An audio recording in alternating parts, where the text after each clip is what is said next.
Matthew Arnold. Matthew Arnold belonged to the group of reflective, thoughtful, and intellectual poets of the Victorian age. He is a poet who appeals more to the head than to the heart. He will have his admirers, but they will belong to the classes rather than the masses. Arnold, in fact, is the poet of the intellectuals and thoughtful persons, for he believed that poetry was at bottom a criticism of life. According to him, the greatness of a poet lies in his powerful and beautiful application of ideas to life, to the question how to live. His poetry provides a rich criticism of the poet, the people, and the conditions of his times. In all his deepest poems, in Tharesis and in the Scholar Gypsy, in Resignation and in A Southern Night, we hear the poet's passing judgment on the life of his age, the life of his country, the lives of individual men. Arnold presents one of the best examples in English of the classical spirit. He is always measured and restrained. His poems are distinguished by clarity, simplicity, and the restrained emotion of his classical models.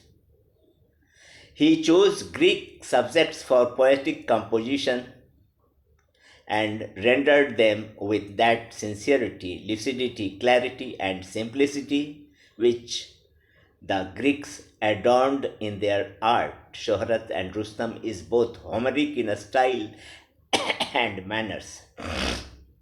He feels dissatisfied with the growth of science. Science has conceived a soulless universe and has been the mother of doubt.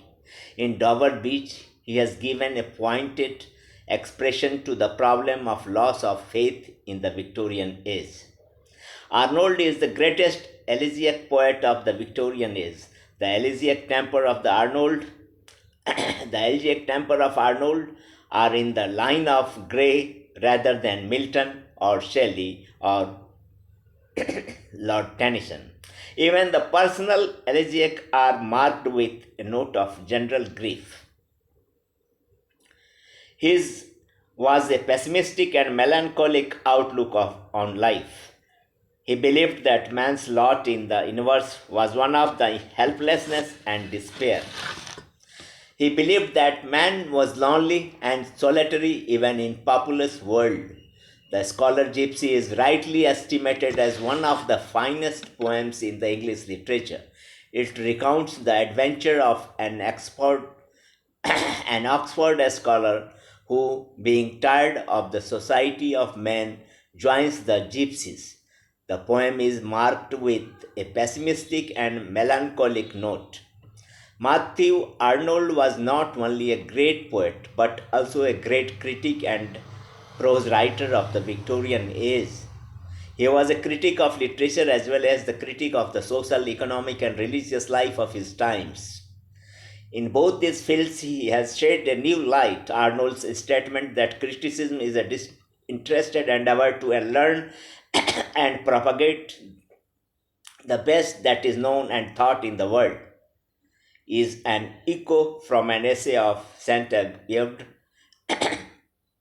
From Sainte-Beuve, Arnold also picked up the necessity of correlating the biographical details of an artist with his creative work and judging his creative production in the light of his biographical facts.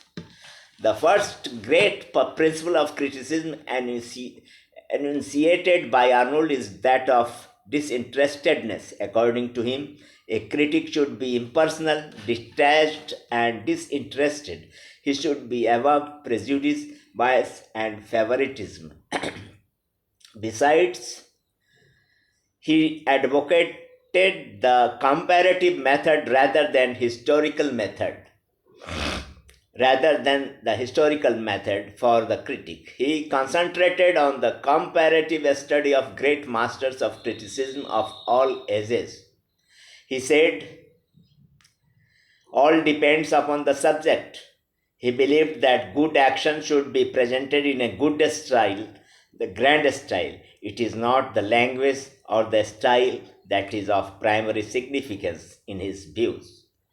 It is the plot, the action of poem that is of vital importance for a poet. His main critical works are the preface to the poems of 1853 on translating Homer and essays in criticism.